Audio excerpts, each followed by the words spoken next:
dir mal vor, was du mit meinem Arschloch anstellen Alter, kann. ja. Aber einer ist richtig bedrängt worden vor dem Hai.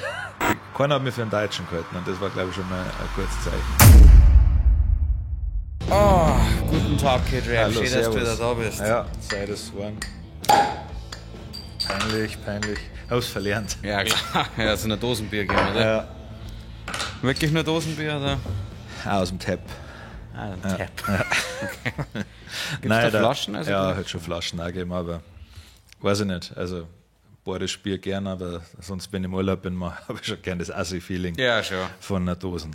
Aber lass uns direkt zum wichtigsten Punkt. Ja, Prost. Das ist schon immer ein ungemeiner Unterschied. Also, das ist der Wahnsinn. Ich darf jetzt fragen, ob das die erste halbe hier wieder ist, aber wir haben gerade schon nicht. Ja, schon. Ja, Ja, das 3 Uhr Vorgespräch fast vom nichts Podcast. Richtig, ja. Nein. Einfach ein bisschen. Bisschen schauen, in was für Richtung gehen wir heute. Ja. Hast du gewusst, dass die Zunge eines Blauwals so schwer sein kann wie ein Elefant? Nein, habe ich nicht gewusst, aber macht Sinn. Ja. Sie wiegt bis zu 4 Tonnen. Hey. Nur die Zunge. Ja. Stell dir mal vor, was die mit meinem Arschloch anstellen Alter, kann. ja. Meinst du, der so rau ist, so wie Katzenzunge? Ich habe keine Ahnung. Aber ich glaube irgendwie nicht. Ich glaube, dass die Ja. genau die richtige Viskosität hat. Ja. So stelle ich es immer vor, aber Ja. bin auch kein Profi. Apropos Meer, ich habe vor einiger Zeit habe ich mal den Traum gehabt, dass ich mir ins Kajak fahren reinfuchs. Ja, hast schon oft davor erzählt. Ja.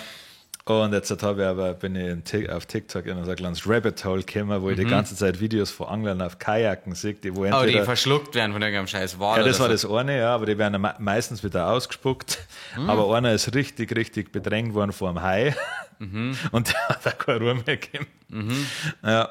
Und ja, die anderen halt auch oft von Orcas und das ist halt klar, da wo ich wahrscheinlich Kajak gefahren habe, wird das erste Mal nicht passieren, aber Ja. Und sind auch, also die von Orcas verschluckt worden sind auch nicht wieder ausgespuckt worden, schätze ich, oder? nein, ich weiß auch nicht, ob ich glaube, die werden auch nicht verschluckt, die werden schon gefressen. Fressen, Ja.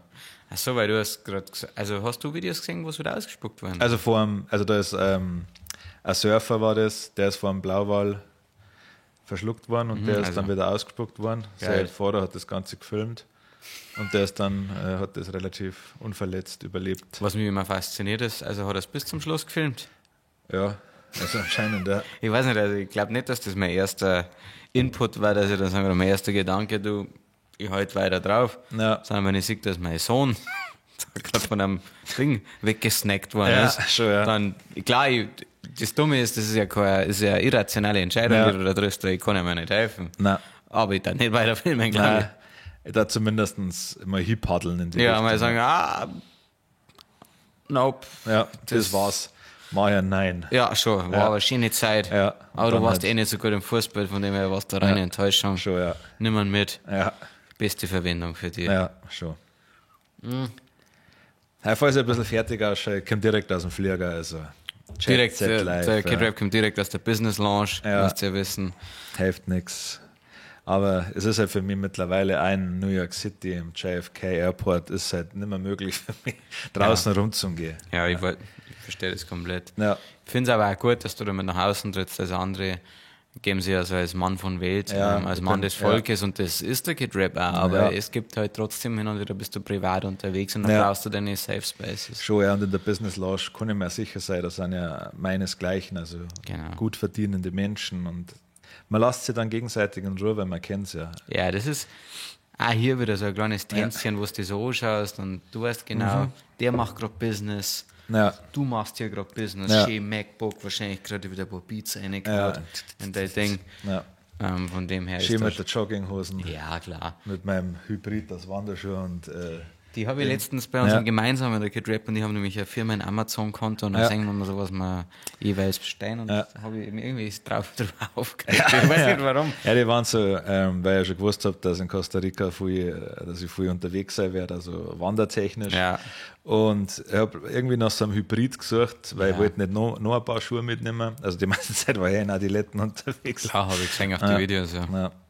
Aber so zum Wandern, es gibt ja es gibt keinen Wanderschuh, der gut ausschaut, also ein Wandertourenschuh nicht. Nein.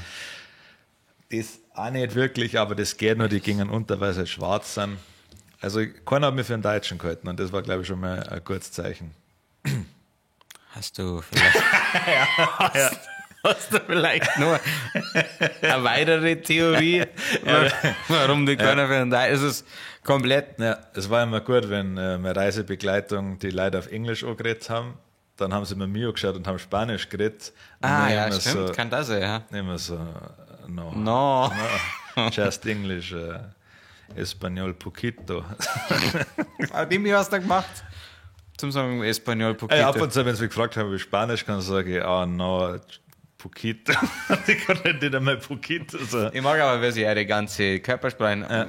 Poquito, ja. Adios. Ja.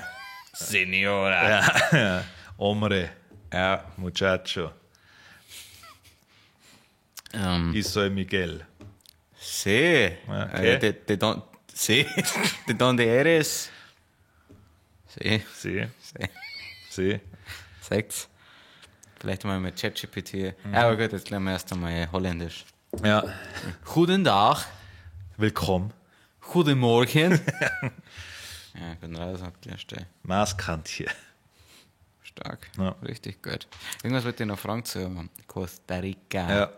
Alles vergessen. Na, also falls ihr nach Costa Rica wollt, Natur geil, Tiere geil, Menschen, wenn man noch nicht in Asien war, sehr nett. Sonst so Griechenland nett. Also die, wo nett sind, sind aber ehrliche nett. Also es ist jetzt nicht so, wie du gehst zu Mitzelena und der macht da seine Cockelshow, sondern ich darf es auf Augenhöhe nicht bezeichnen. Also so Asiaten sind ja oft so, was man fast dann schon ein bisschen zu früh ist. So, mag ich auch nicht, Sir, also ich bin kein Sir, schau mich an. Ja, so. Lehender Hosen, Alter. Ja, schon, ich bin ja... du siehst es wahrscheinlich, ich habe so einen Pissfleck auf meiner Boxer schon. Alter, ja. Ja, das liegt nicht an der Luftfeuchtigkeit, dass der nicht weggeht, sondern dass ich tropfe. Ich pisse immer nach, ja. Bin undicht, Alter. Ja, es ist schon ein bisschen ein stolzeres Volk auf jeden Fall, was ich cool finde. Also, ich habe gedacht, das gibt was ich null nachvollziehen kann. Nein. Zum Beispiel auch, wenn wir wieder bei den Griechen bleiben. Ja. Ja, stolzes Volk vor, was weiß ich. Ja. Und jetzt? Nix. Pleite. Ja. Brutal zartes Dönerfleisch. Ja. Oder? Das sind auch die Griechen. Hauen auf einen Döner Pommes drauf. Ja, wo du dich auch fragst, okay. Wo apropos Rülpsen. Ja, weil wir gerade beim Thema sind. Ja klar, jetzt ist auch eklig, aber ich war, bevor der Schalter vom Lufthansa aufgemacht hat, habe ich im normalen Corner mich aufhalten müssen und da war hinter mir so eine Flughafenmitarbeiterin und die hat da gefressen. Und die hat die ganze Zeit, da hast du mitsehen können, jeder vierte Kauer war ein Schmatzer. Und die hat das so gehört und du weißt, die hasst das. Da kriege ich Gänsehaut. Ja. Und dann aber warte, ich verstehe das, die war hinter dir gestanden. Ja, genau, also das war so eine Reihe, also es war so ein Food Court quasi. Und da war sie war da war der Tisch, ein anderer Stuhl, da war mein Stuhl und dann ist es halt so weitergegangen. Und dann immer wieder so einen richtigen Schmatzer. Das kann die kotzen. Ich habe gar nicht mehr TikTok genießen können. Ja. Und dann, die war schon so Mitte 50, Anfang 60. Ja. Dann steht sie auf, mitten da drin und rülpst richtig laut. Also so wie du jetzt gerade. Ja, genau so, ja. Ein bisschen leiser schon, aber... so mit vorgehaltener Hand oder so? Aufgestanden, und dann ist es gegangen. Das ist so geil, ja. Ich habe mir gerade da hingelegt, weil echt steife Nippel. Ja. Also negativ mehr davon daheim, gesagt. Ja. Okay, geil. Ja. War das die euch dann bedient hat? Schade. Es war also Security. Ich hasse amerikanische Flughafenmitarbeiter. Das sind die schlimmsten auf der Welt. Ja. Also das sind... In Minga geht es immer noch. In Minga sind es dann nicht, wenn sie merken, dass ich aus Bayern komme, dann sind sie immer sehr höflich, die Leute. Also redest du gerade von weil es sind ja oft amerikanische Flughafenmitarbeiter auch in München, die schon vorher kontrollieren. Du meinst einfach die wo da arbeiten, ja. Die finde ich also mega stark. Also eben, wenn's da gibt es auch nur zwei Kategorien. Es gibt die bordisch reden und die mega entspannt sind und die also...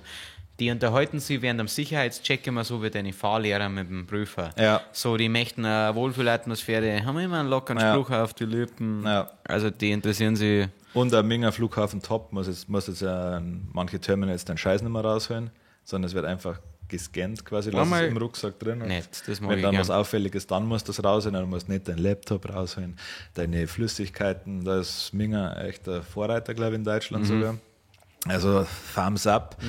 Auch Grüße an den, der damals das Theo aus dem Rucksack rausgeholt hat. Du Drecksau, das zahlst. Ja, genau. Aber die sind auch immer so grundunhöflich einfach, diese ganzen Amis. Und auch immer so laut und die schreien die immer an für Sachen, da wo du eigentlich gar nichts dafür kannst. So, jemand geht einen, sind nicht dafür, go, move on, line two, get here. Da muss ich jetzt tatsächlich dazu sagen, korrigier mich bitte, und das ist heißt keinerlei rassistische Hintergründe, aber entweder es arbeiten größtenteils Schwarze an diesem Flughafen, aber das sind die, wo immer in Erinnerung haben, die recht laut sind, zumindest. Das ist, wie wenn ich jetzt sage, als mir vorher über Kid Rap hat erzählt, in Costa Rica gibt's, wenn's die Servicekräfte, die Männer mega gut drauf, die Frauen immer sehr zwider. Sehr zwider. Und so ist mir bei den Flughafenmitarbeitern auch vorgekommen, aber auch, das waren die zu mir gegenüber gefahren waren immer die schwarze Frauen. Okay, nein, da waren alle zwider auf jeden Fall. Okay, dann passt es. Einer war Asiate und ich habe halt ein Tempo in der Hosen gehabt. Und dann hat er halt so hingelangt und hat aber nichts mehr gemacht. Und dann habe ich halt gedacht, er hat halt gefühlt, dass das ein Tempo ist. Und dann wollte ich halt gehen. Und dann, no, take it out. Und ich war so, fick dich doch, da ist mein scheiß Tempo, du Hurensohn. Na, okay. Na, sehr viel, also ich glaube, das sind so Menschen, die wo halt gern Bullen waren und haben es halt nicht geschafft. Auf einem Power-Trip. Ja, schon, ja. Und da die ganze Zeit. Ist es ja, also man muss zu einer Verteidigung sagen, es ist halt ein Kackjob, also es ist ganz schlimm, da den ganzen Tag da abzuhängen. Und ich weiß nicht, ich pult mir mal ein Jahr, das kannst du dann sicher mit Humor singen, und das glaube ich geht auch 2, 3, 4 Monate. Ja. Und dann bist du einfach nicht komplett.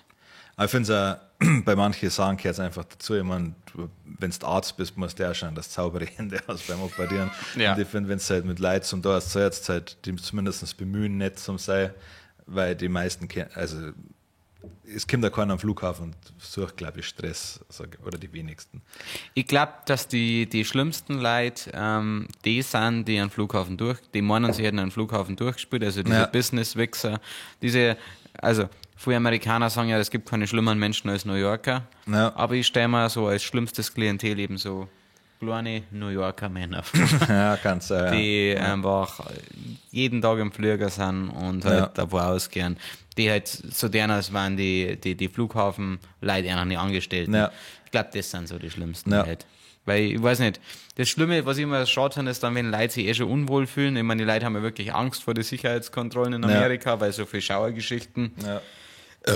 Das ist mir so peinlich. Entschuldigung an euch, Entschuldigung an dir an der Stelle.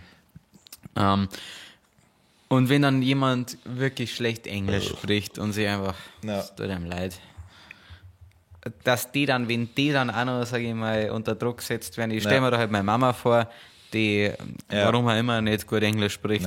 Sie hat probiert, sie hat viel Kurse gemacht. Aber die ist dumm. Glaube, die ist nicht, aber Sprachen sind nicht ist. Und da, wenn es dann, also meine Mutter, wenn die dann in so eine Kontrolle kommt und sie versteht halt nichts. Ja, ich finde es aber, also ich darf schon behaupten, dass ich okay Englisch rede. Aber die nuscheln halt auch teilweise echt extrem und dann verstehe ich es halt auch akustisch auch oft nicht. Das ist immer so der Mix, finde ich. Also wenn du schon nicht, also ich behaupte, keiner von uns spricht wahnsinnig gut Englisch. Ja, aber es reicht. Es reicht, aber trotzdem dann, wenn du nicht so wahnsinnig sicher in irgendeiner Sprache bist, dann verstehst halt Genuscheltes noch wesentlich schlechter, weil du es dann nicht herleiten kannst. Ja. Aber ja, das nervt mich auch. Ja. Gestern habe ich mit einem Südtiroler telefonieren müssen. Das ist echt anstrengend. Ja, das ist wirklich schwierig. Vor allem, ich habe das Gefühl, dass Südtiroler nicht realisieren, dass einer Dialekt nicht verstanden wird von jedem. Also wenn ich mit jemandem rede, also ich habe jetzt mit dem auch nicht urbayerisch geredet. Und angenommen, der hätte sich jetzt bemüht, dann war das nicht ausreichend, muss ich ganz ehrlich sagen.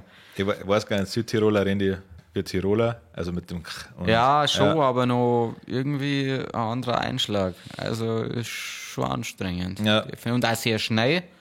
Sehr schnell. Und ich bin ja keiner, der nachfragt, sondern ich versuche dann. Das ist bei mir. Ich glaube, dass ich viel falsche Antworten gestern gegeben habe. Dass mir als Reisepartner auch kritisiert worden, dass mir oft Sachen erklärt werden. Und dann, erst. Und dann hast du das verstanden? So, nein. Aber du fragst da nicht noch nach, also keine Ahnung. Ja, wurscht, das muss ja noch einer von zwei verstehen.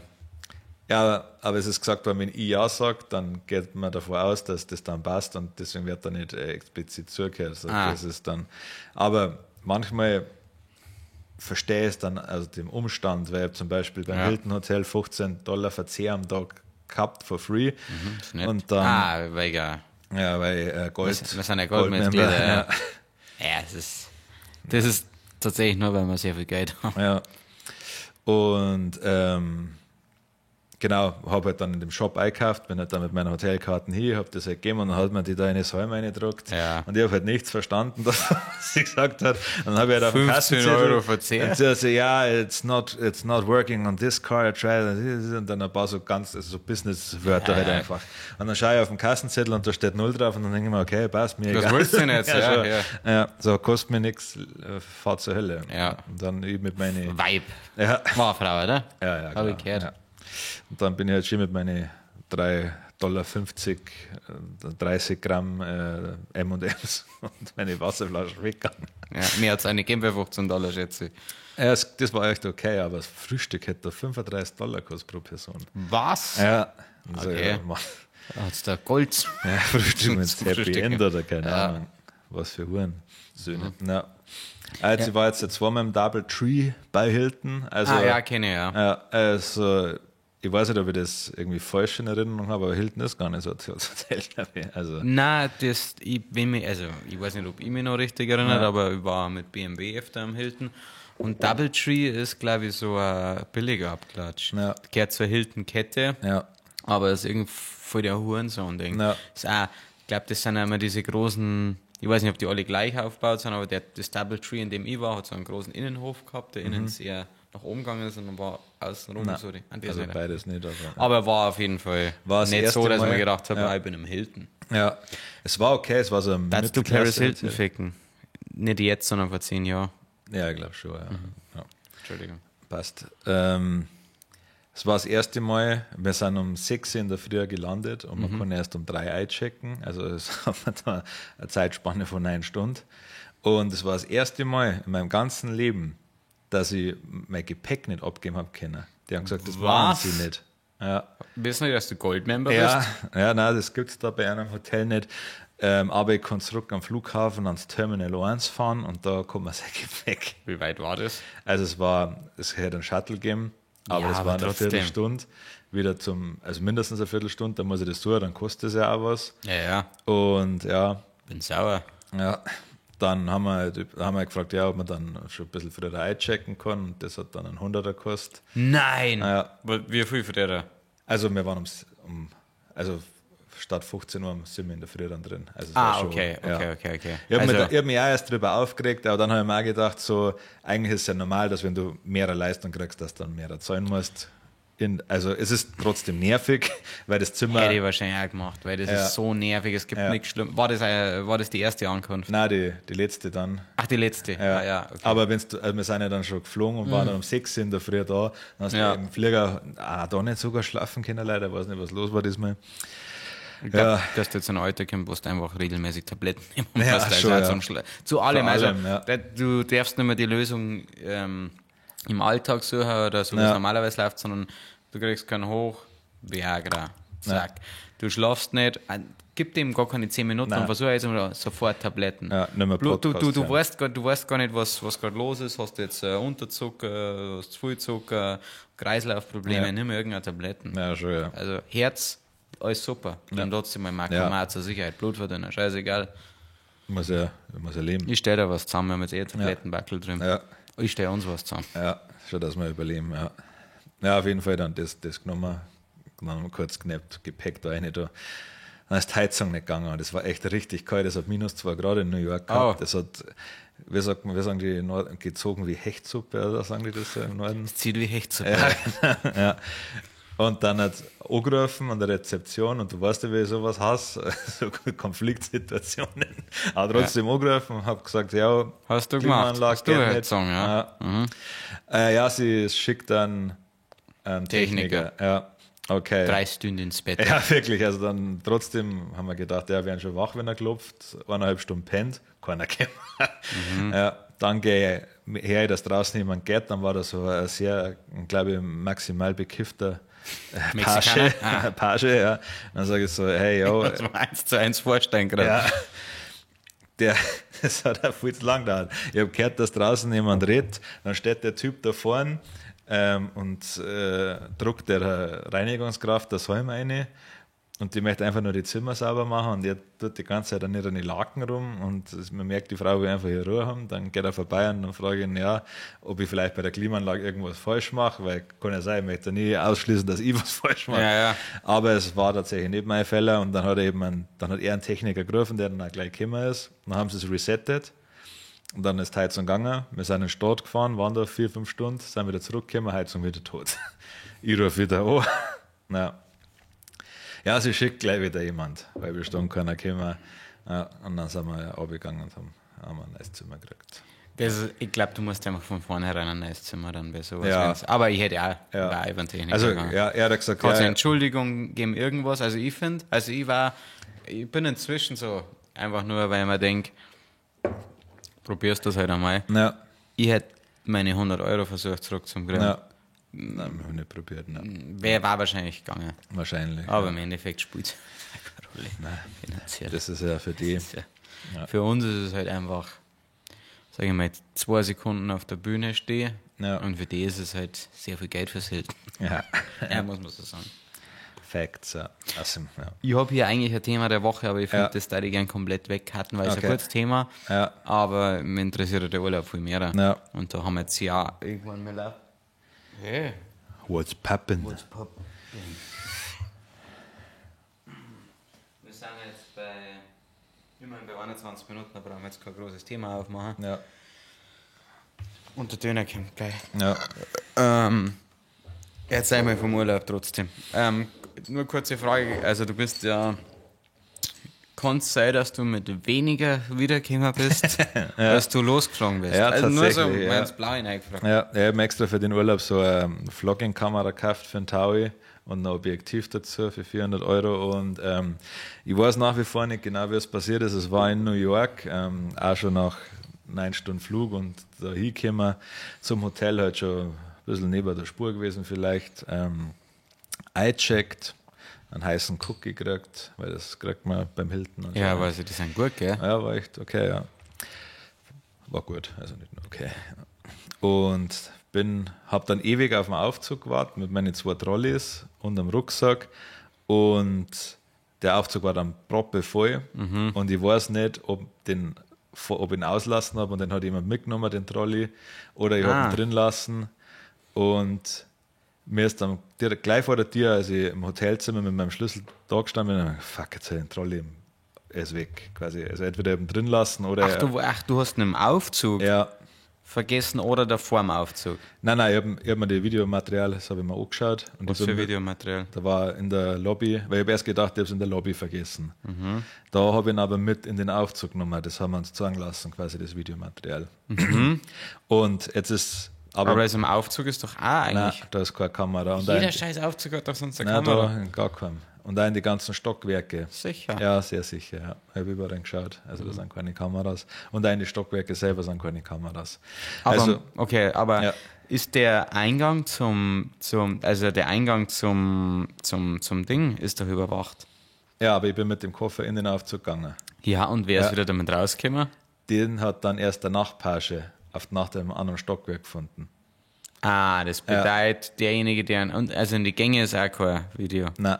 Also der ist dann irgendwo keine Ahnung. Aber dann ist ja klar, also dann ist es ja an sich logisch, dass entweder. Achso, dass du hast ihn entweder im Aufzug aus Versehen lassen. Ja, und dann oder hat jemand gerappt oder jemand hat ihn schon in dem vollen Aufzug genommen und hat dann auf jeden Fall die Kamera rausgeklaut und das Objektiv und ein paar Kleinigkeiten. Meine Drohne nicht? Nein, aber da hat man seine Drohne geliehen und die lag direkt daneben und die hat er nicht genommen.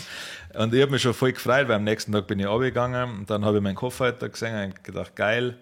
Und dann bin ich schnell hochgegangen und ich glaube, das war ein bisschen ein Fehler, weil dann ich habe dann erst die kontaktiert und auch jemand, der wo auf unsere Wohnung aufpasst hat, ob ich es irgendwo da liegen lassen habe, weil ja nicht ausschließen habe können, dass ich einfach einfach das vergessen habe daheim und dann wollte ich nicht da starke Beschuldigungen machen, bevor ich das nicht weiß. Und das hat halt, bis ich vor euch alle Antwort gekriegt habe, war es halt dann Mittag und ich habe halt den Koffer schon 5 Stunden gehabt und dann, glaube ich, haben die das ein bisschen shady gefunden, dass ich jetzt erst komme. Ah, okay. Ja. Genau. Aber ich habe halt dann trotzdem gesagt, ja, also dass ich mir jetzt zu 100% sicher bin, dass ich den dabei gehabt habe und dass der halt fällt und dass ich gerne die Überwachungskamera sehen wird. Genau, und dann ist halt das so rausgekommen. Und, ja. Das ist echt, also das wundert mich enorm, dass im Aufzug, also sonst ist in jedem Aufzug eigentlich immer eine Kamera, weil das ja einer so dieser Plätze ist, wo alles drüber läuft. Bei den Amis anscheinend nicht. Ja, schade. Ja. Und aber dann, muss man dazu sagen, wir sind gut versichert. Ja, schon. Aber trotzdem nervig. Hat halt dann auch wieder 2-3 Stunden gekostet, die ganze Scheiße. Was du halt im Urlaub verlierst, was halt nervig ist und halt auch den Vibe kaputt macht dann. Ja, also eigentlich willst du ja auch kommen und die Kleinen und dann schon, ist halt sowas, ist einfach ein brutaler Downer. Ja. So war es bei mir in Mexiko, das wird's, da habe ich aber schon, da habe ich meinen Tracker für den Koffer schon gehabt. Als ich in Mexiko angekommen bin, war der Koffer weg. Und der Tracker hat nicht funktioniert. Okay. Und dann habe ich gedacht, das gibt es doch jetzt nicht, dass ich. Das ist, finde ich, so Worst Case für mich, wenn du ankommst und dein Koffer ist nicht da. Und das war das größte Glücksgefühl seit langem, als dann irgendein Mitarbeiter, bin dann zu der Stelle gegangen und das ist dieser Moment, wo du an diesem Bundle stehst und alle gern, jeder nimmt seinen Koffer und dann kommen nochmal 3 und alle so, und irgendwann bleibt das Bundle stehen. Das ist echt ein schlimmer Moment. Das erinnert mich immer an damals in der Grundschule, als meine Oma mal vergessen hat, mich abzuholen. Ich habe so oft 2 Stunden lang gewartet, bis dann gekommen ist. Habe dann ins Sekretariat gemessen, habe sie angerufen. Und dann, ach so, geh Video hinsehen. Ich war halt so sehr als Kind in der Grundschule kalt. Und so geht's, dann müssen wir mit dem Koffer gegangen. Aber auf jeden Fall ist er dann gekommen. Auf einmal sehe ich, der Koffer hat ausgeschaut, als war er von einem Elefanten gefickt. Also der war komplett demoliert irgendwie, aber alles drin und ist dann gekommen und das war der schönste Moment ever. Aber ich glaube, dass der Typ, wo mein Koffer, wo es geklaut hat, der hat das auch sehr schnell gemacht, also weil er hat es auch nicht durchwühlt, also ich habe auf der anderen Seite war lauter Gewand drin und das war noch genauso drin, wie es eine dort, der hat einfach die Box das war ein Profi. Einfach die ganze Box ist weg, die ganze Box, ja, also die Kamera, mein Objektiv, die gute Speicherkarten. Vor allem stell dir mal vor, das ist wie wenn du bei so einer Game Show bist und du musst dich für eine Tür entscheiden. Du entscheidest dich für die und das war halt die GoPro-Ding und ich denke, oh cool, da ist eine GoPro drin. Ich hoffe, er weiß, dass das viel mehr wert ist als die GoPro. Was ein brutal Stinger wäre das, ich habe ja alle Akkus raus da. Also muss ich erst einmal 20 € Akku kaufen für die Kamera. Ja. Das wird ein brutal ärgern, Ja, was mich halt, also es hat halt, ich war seit langem mal wieder motiviert, halt auch zum Filmen im Urlaub und das hat meine komplette Lust dann einfach zerstört. Ja, ich glaube, ich hätte auch nicht. Ja, also ich habe dann mit dem Handy ein bisschen probiert und mit der GoPro ein bisschen, also es ist halt einfach was anderes, wenn es halt eine richtige Kamera hast. Ja, schon okay. Also auch mit dem Objektiv und da hättest du halt auch zu die Viecher näher hinzoomen können und mit dem iPhone kannst du mittlerweile schon nah hinzoomen, aber die Qualität wird ja trotzdem kacke und der ganze Vibe ist sag ich mal, für das Lyric-Video war es auch cool gewesen, da noch ein, zwei schon auf jeden Fall. Ja. Vielleicht, ich weiß nicht, ob es die Performance-Aufnahmen damit wahrscheinlich auch draht hättest, oder? Ja, schon, ja. Das ist halt schade. Ja, das hat er ein bisschen an dem Fall verpasst, dann für die Filmmotivation quasi, weil es schon coole Sachen gegeben hat, wo man filmen hätte können, auf jeden Fall. Aber da ist, glaube ich, cooler, oder entspannter, wenn man halt wirklich so Content-Reisen macht dann, also wenn dann alle da. Ja, ich habe das auch schon ein paar Mal durchgezogen. Zwar nie was draus geschnitten, aber ich schwöre, das mache ich noch. Das ist erst 4 Jahre her. Ja, durch Amerika hast du geschnitten, oder? Ja, aber das ist 7 Jahre her. Ah, okay. Ja. Schweden. Ja. Norwegen war richtig geil eigentlich. Ja. Das war wirklich richtig gute Aufnahmen. Ja. Letztens habe ich die Drohnenaufnahmen gesehen. Ja. Irre. Ja. Naja. Wann? Ja. So jetzt KI für mich machen. Ja. Ja, genau. Dann New York ein bisschen abgehängt, war das 4. Mal in New York. Nothing special. Nothing special, nein, ein bisschen. Eigentlich mehr so Sachen essenstechnisch ausprobiert. Also gesehen haben wir ja schon einiges bei uns am Trip. Ja. Naja. Also das nächste Mal fahre ich wirklich, glaube ich, so, also wenn ich nochmal nach New York fahre, dann wo ich bin tot, also auf jeden Fall so schon. Bronx oder Harlem. Ja. Also so Ein bisschen Freestyle mit den Leuten. Genau. Und dann bin ich nach Costa Rica. Heute jetzt relativ kurz, glaube ich. Ich mir nicht. Okay. Ich dachte, weil der Döner kommt. Ja. Na. Dann lassen wir die Entweder-Oder-Fragen Na. weg. Insgesamt Costa Rica kann man sagen, ein sehr schönes Land. Menschen nett. Ich habe es auch schon gesagt, wenn man in Südostasien schon mal war, können die auf jeden Fall nicht mithalten. Also, wenn du dann vor Ort bist du dann auch so Instagram- und TikTok-mäßig da in dem Tunnel drin. Ja. Und da gibt es anscheinend eine russische Reisevloggerin, die wo halt, also realistisches Feedback gegeben hat, sage ich mal. Jetzt nicht unbedingt gemeint, sondern halt einfach so sagen, wie sie es so empfunden hat. Und das haben die ganzen, Muckerstich, der juckt jetzt aus. Also, genau, könnt ihr. Die Costa Ricaner innen sehr, sehr persönlich genommen auf jeden Echt, Fall. oder? Ja, weil sie halt auch gesagt hat, dass sie, also dieses Pura Vida, das ist ja der Slogan von dem Land, so wie Fleibranik bei uns. Ja.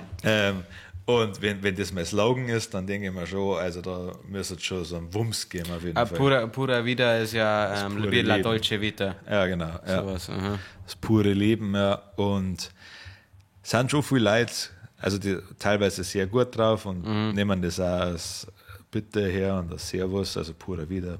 Echt, oder? Ja, in manchen Gegenden. Ja.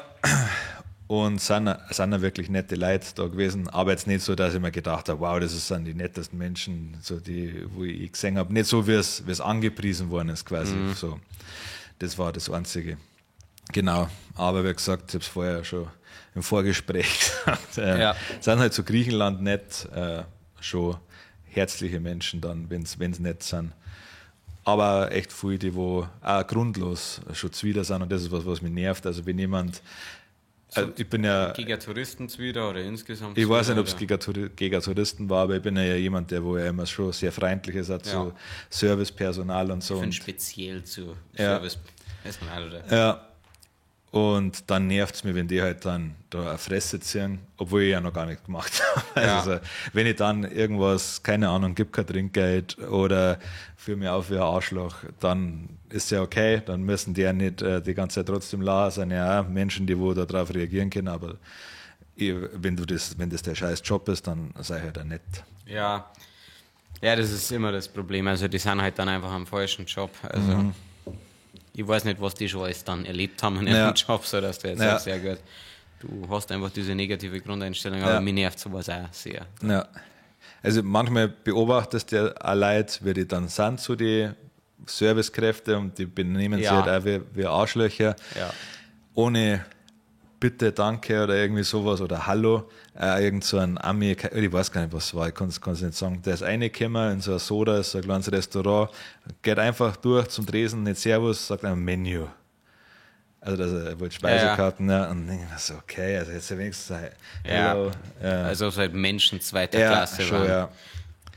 Ja, gibt es ja, jetzt kann ich so sagen, der schaut ja den Podcast nicht, aber der Franz ist also jemand. Schon, okay. Ja, definitiv. Also, wenn du mit dem Franz bei McDonalds bestellst, der schaut die Leute nicht an, kein Servus, kein das, kein Danke, schmeißt das Geld hier. Ich weiß nicht, woher das kommt bei manchen Leuten. Ich weiß auch nicht, ne? Also das ist hasse unfassbar. Das ist, ich finde es immer dann schwierig, ja klar, aber überlege mal, wenn du von Menschen immer wieder scheiße behandelt wärst in dem Job, wahrscheinlich entwickelst du dann irgendwann dieses wahrscheinlich, Ding. Aber ein Soda, ist das eine Kette oder nennt man Soda einfach kleinere Läden? Ja, genau, Soda ist so eine kleine Costa Rica. Wie Späti.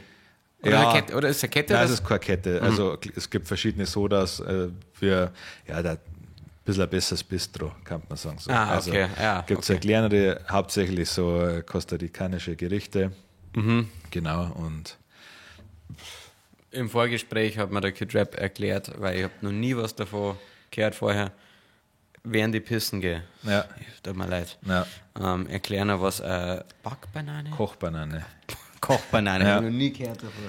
Na, also, jetzt gibt es eine kleine Unterrichtsstunde in Costa Rica Speisen. Und zwar wird da oft neben Reis und Bohnen Kochbanane serviert. Und das ist eine sehr große Banane mit einer etwas eckigeren Schale. Und die geht geschmackstechnisch, kann man es als Hybrid zwischen Kartoffel und Banane und ein bisschen Karotte vielleicht, so irgendwo so mit Karotte, jetzt ist es soweit, gell, wiederum finden und die ist da immer dabei, die kann man grillen, die kann man normal kochen, die kannst du zerstampfen und frittieren. Genau, und die ist da immer dabei, ist in die Sodas oft der Beilage, wenn es da Casado frisst, das ist da so ein Nationalgericht. Und ja, ist relativ, ich finde es relativ gut, hat mich selber überrascht. Und falls ihr mal da seid, nehmt auf jeden Fall ein Casado mit irgendeinem Hähnchenfleisch oder mit Spare Ribs, das war immer sehr gut. Was ihr auf jeden Fall sparen könnt, ist Schweinefleisch an sich, weil das hat mich richtig zurückkatapultiert auf so ein schlechtes Fußballerfestel. Das war das drückendste Schweinefleisch, das ich in meinem Leben gegessen habe. Das war echt das Schlimmste, was ich gegessen habe, glaube ich. Ja, also, ich habe Casado gegessen. Was ist Casado? Also Casado ist immer ein Fleisch und dann halt Reis mit Bohnen, irgendeiner anderen Beilage, ab und zu einer Wrap Sour Cream. Kein Wrap, Tortilla, also kleine, Ja. genau. Und da habe ich auch gedacht, dass das wieder so Ribs sind, aber es war einfach ein Schweinenacken. Oh. Sehr dünn, sehr zart. Nein, ich glaube, es war sogar, wenn ich mir so recht überlege, Kassler dann Knochen, oder?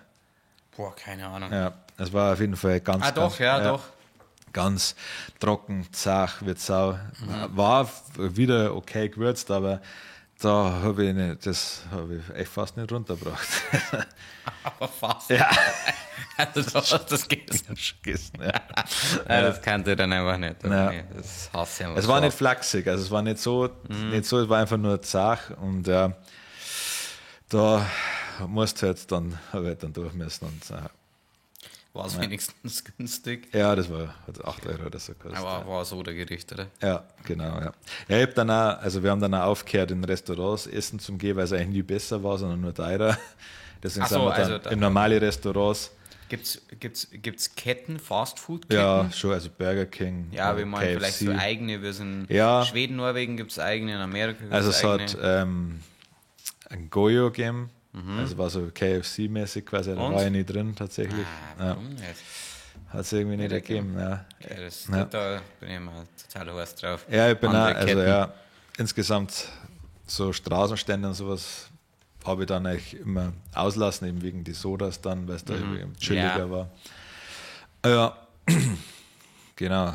Wer vorher Tierfan ist, da kann ich Costa Rica auf jeden Fall empfehlen. Sehr, sehr viele Tiere gesehen. Ein bisschen anders, wenn man sich vorstellt. Also man hat immer, ich habe zumindest so ein bisschen die Vorstellung gehabt, dass ich unterwegs viel mehr Tiere sehe, aber das ist, du musst schon dann so in die Nationalparks und da in die Umgebung zumindestens. Also wir haben auch ein Hotel gehabt, wo dann so Totenkopfäffchen in der Früh gekommen sind. War das dann so ein Erlebnishotel oder war das einfach ein Hotel und da sind Das war ein Hotel und das ist zufällig passiert. Geil. Und ja, da war es so wie bei den Havasu Falls, dass ich halt gedacht habe, ich konnte einfach so hingehen, aber es ist halt die nächsten 2 Wochen ausbucht gewesen, weil da auch immer die fetten Kreuzfahrtschiffe kommen und das vorher schon alles buchen. Und ja, dann haben wir halt in diesem speziellen Manuel Antonio, hat der geheißen, Nationalpark nicht rein können.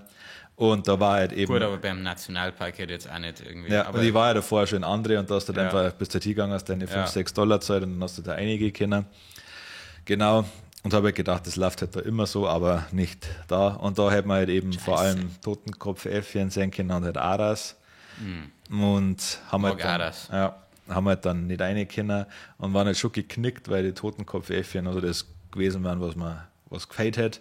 Und dann sind wir auf dem Balkon raus, haben einen Kaffee gesoffen und dann bin ich gerade wieder rein und dann ist einer gekommen.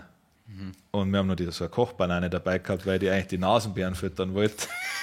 War das, da muss ich jetzt kurz einhaken, der Kid Rap hat mir nämlich aus dem Urlaub Gott sei Dank mit Videomaterial von Tieren gefüttert und mein Lieblingsvideo war einfach nur ein Nasenbär, der viel zu lang pisst hat. Ja. Und der Kid Rap hat das kommentiert. Ja. Sehr ein gutes Video. Ja, genau. Also, ja, und da für die wollte ich eigentlich, war das die gleiche Location? Nein, das war eine andere Location. Ach so. Ja, genau. Aber für die habe ich eigentlich die Banane gekauft, aber die Nasenbeeren waren dann nicht da.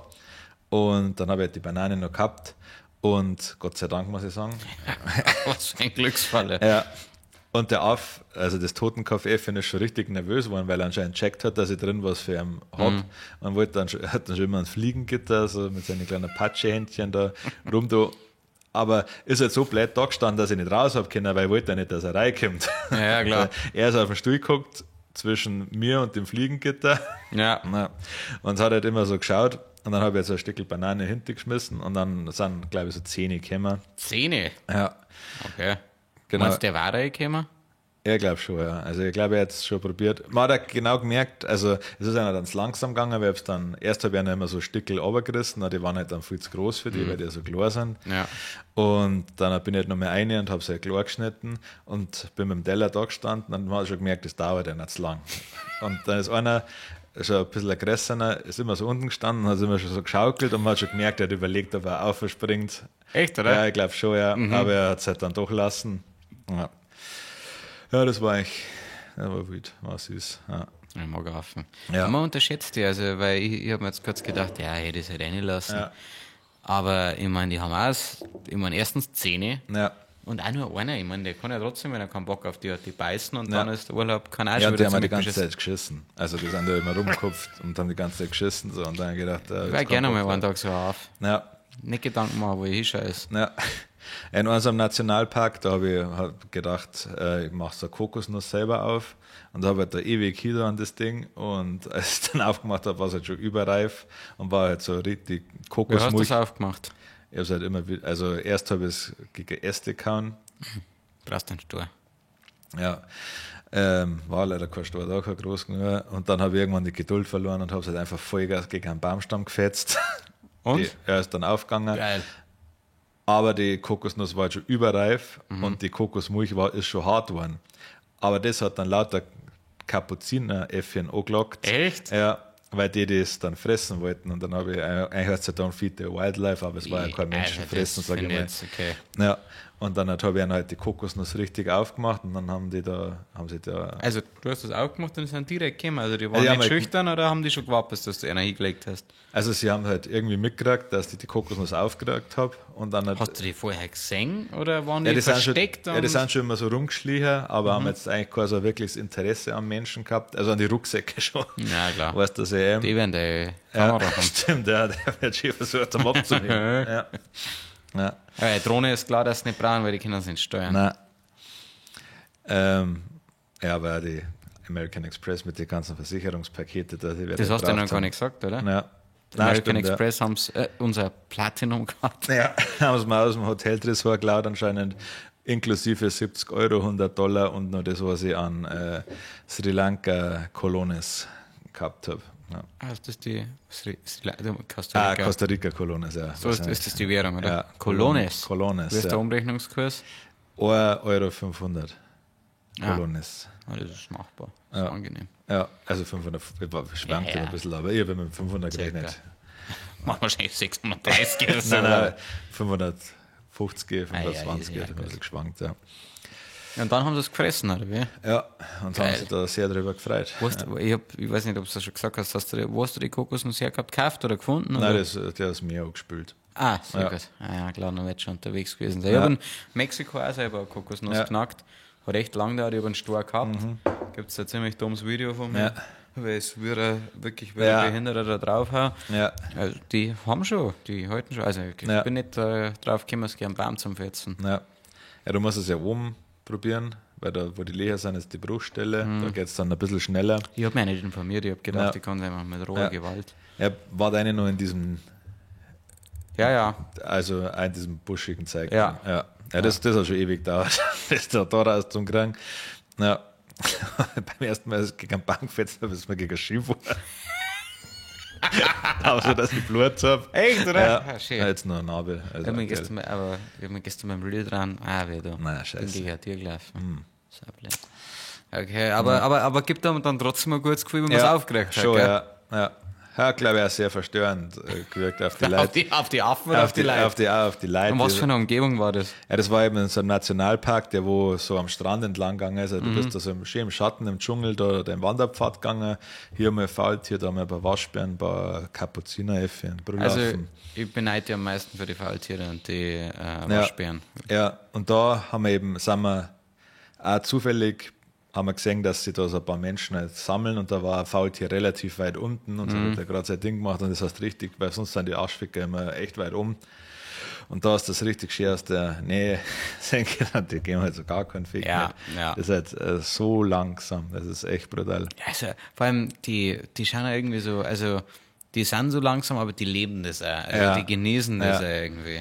Ja. Also feiert ich es sehr. Ja.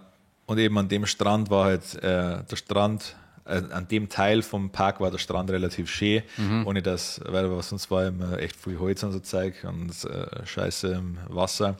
Aber da war es halt schön, dass man halt auch bauen hat können, theoretisch. Und da habe ich dann gewartet und dann, glaube ich, hat das schon verstörend gewirkt hier, oder hier mit meiner Oberkörper frei. Wirklich? Aber warst du geboren? Ja, ich war schon geboren da, ja.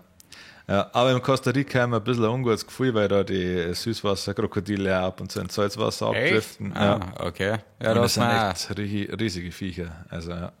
Ich muss nachher sagen, dass ich also du hast mir das Beutel geschickt. Es waren ja einige da. Ja. Ich werde nicht vergessen, als ich in Mexiko durch diesen Fluss bin. Ja. Und mit dem Guide und der hat halt immer gesagt, ja, nein, alles cool, streichel die ruhig. Und es kommt halt so ein riesen Prügel auch trotzdem her, aber ich weiß immer nicht, ich glaube Alligatoren sind, ich weiß immer nicht, was der Unterschied ist. Vergiss immer wieder. Ja. Und dann kommt halt her zum Boden und es war ein riesen Prügel und er hat immer noch Vancho. Er nennt alle Krokodile Vancho. Ja. Und dann habe ich dann so draufgegangen und denke mir, okay, aber die sind ja auch so schnell. Ja. Das bedeutet, und das war kein riesiges Boot, das bedeutet, der hätte mich einfach gehabt. Also Ja. ich weiß nicht, ob ich es jetzt noch mache, aber damals habe ich mich nicht gefühlt. Ja. Also. Ja. Aber ja, da würde ich mich auch unwohl fühlen. Also theoretisch, also da war, glaube ich, war es nicht so schlimm gewesen, weil die immer noch an die Flussmündungen sind meistens und halt dann da in der Umgebung schwimmen. Und das war jetzt relativ normales Meer, also ohne dass jetzt da ein Fluss gemündet hat. Na, von dem her hätte es, glaube ich, schon passt. Ja. Aber warst nicht drin. Doch schon, aber halt nicht lang. Also Okay, kurz ein bisschen abgekühlt. Gut, und aber man dann- muss dazu sagen, also wer schwimmt in auch 2 Stunden? Also ich meine, ich liege gerne am Strand, Ja, dann gehe ich kurz rein, um mich abzukühlen. ja, schwimmen. Machen wir schwimmen. Hui. Ja, schon. Ja, da war es relativ witzig, weil halt echt viele Wellen waren. Ja, das ist erwähnt. Zwei Sonderbrünnen habe ich verloren. War neben mir, weil ich mit Sonderbrünnen ins Wasser gegangen bin und dann ist so eine richtige Monsterwelle klar. gekommen und dann hat es mir Und die andere? der andere, der habe ich irgendwo auf den Scheiß liegen lassen oder so. So ungewöhnlich, oder? Ja, Das tut mir, also wie viel, also ich schwör's euch, also es ist kein Scherz, der Kitty hat ungelogen, also es ist nicht übertrieben, wenn ich sage, dass der Kitty in den letzten 3-4 Jahren bestimmt 20 Ja. Sonnenbrillen verloren hat, eher mehr, oder?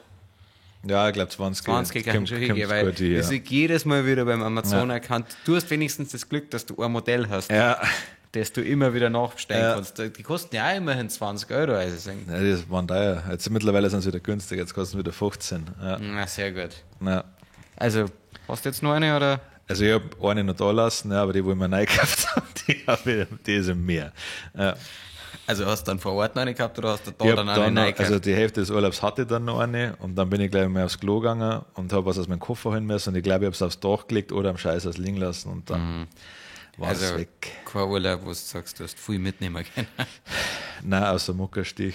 Ja, Ich habe mir keinen Sonnenbrand. Kühlschrankmagneten mitgenommen. Nein, das ist das eigentlich ist so ein- ein Ding zwischen uns und Ja. das ist echt hart. Das ist sehr ärgerlich. Ja. Dann kriegst du jetzt für den nächsten großen Urlaub, wenn er wirklich... Vor.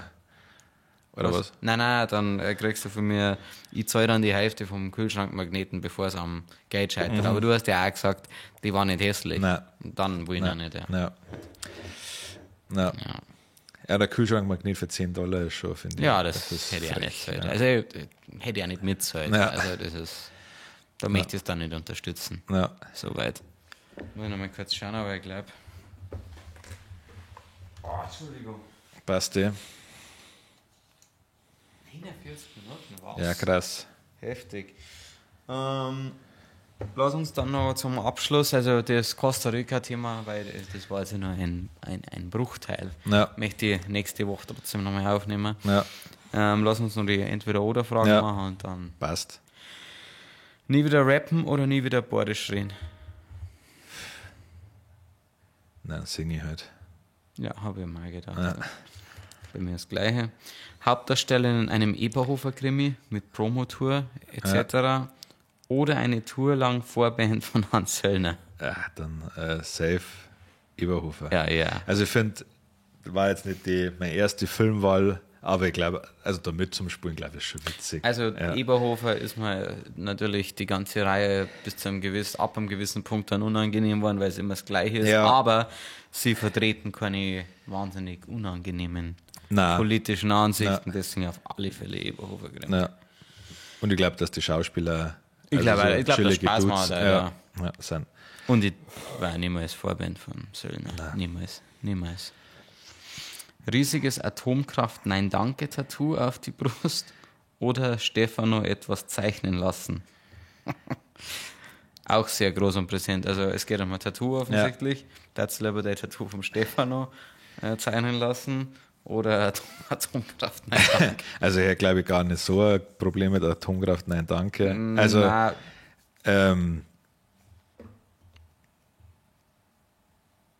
aber also ich hätte auch gar nicht so ein Problem. Ich möchte auch keine Schriftzüge, ehrlich gesagt, oder Stefano kann halt 0 zeichnen. Das weiß ich nicht. Glaube ich. Aber da kannst du ja wenigstens sagen, es ist vom Spätzl. Also, auch wenn es wahrscheinlich sehr hässlich wird. Müsste man wissen, wie groß. Aber ich hätte, Atomkraft, nein, danke, wäre in die seltensten Fälle gut ausschauen. Also meistens so eine Latino-Schrift oder so. Ich glaube auch, dass mein Problem war der Schriftzug insgesamt, die Message dahinter. Ich darf trotzdem Stefano eher was zeichnen lassen. Ja, ich glaube auch, ja. Also, das muss ja was Simples sein. Muss ja was Kleines sein. Ein Stern, weil die kriegt ja jeder. Ein Feature, das ist eine gute Frage. Aber ich glaube, ich darf mir trotzdem. Ein Feature mit Bring Me the Horizon oder mit Electric Callboy? Ich glaube, dass Electric Callboy besser passt. Genau, ich glaube auch, dass Electric Callboy besser passt. Ich finde Bring Me the Horizon halt heftiger. Also ich weiß, wir haben das schon oft gehört, aber ich habe jetzt keinen Song im Also Kopf. Ich darf mich trotzdem, also aus Business Reasons müsste ich mich für Electric Callboy entscheiden. Ich glaube menschlich wahrscheinlich. Aber ich habe von Bring Me the Horizon noch nichts gesehen, sonst dann von Electric Callboy, also nichts außer von der Musik und von Electric Callboy auch schon die Vlogs und so. Ja, es sind witzige Typen. Ja. Ich sage ja, aus Business Reasons macht Electric Callboy viel mehr Sinn. Bring Me the Horizon war halt sowas, das darf halt gar nicht interessieren, wenn man da ein Feature damit machen. Ja. Und ich verstehe kein Wort Englisch. Das ist ja auch das Problem. Darauf besteht das Electric Callboy für das Feature der Eskimo Callboy. Ja, schon, ja. Das ist gern, aber wenn dann hat mir der Tom gestern gesagt, dass Menasmos bei Electric Callboy in Frankfurt dann auf die Bühne geholt waren. Das war geil. Ja. Das war Epic. Gänsehaut. Ja. Gänsehose. Gänsevorhaut.